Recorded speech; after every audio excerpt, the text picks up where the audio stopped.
About Sundaresan Mithila वर्णन सुनावे।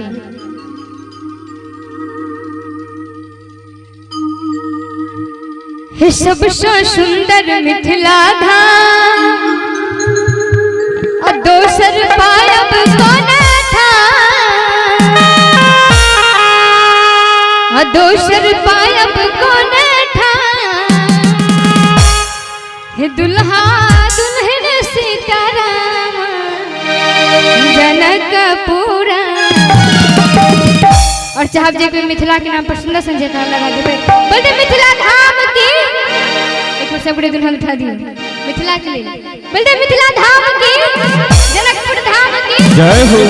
हे दुल्हा दुल्हन सीताराम जनकपुरा में, हे दुल्हा दुल्हन सीताराम जनकपुरा में।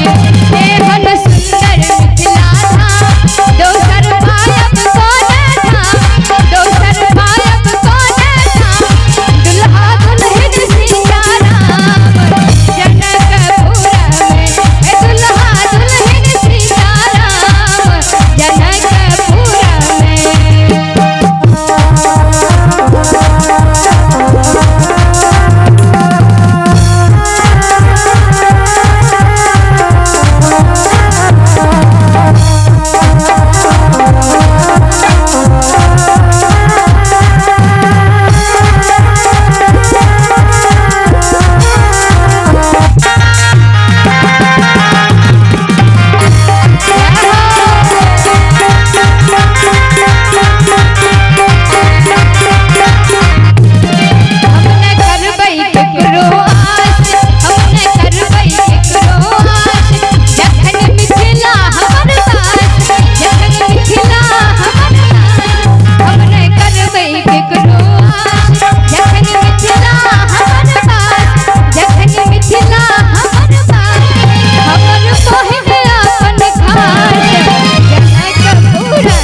बोलते जनकपुर धाम की, मिथिला धाम की। जय हो।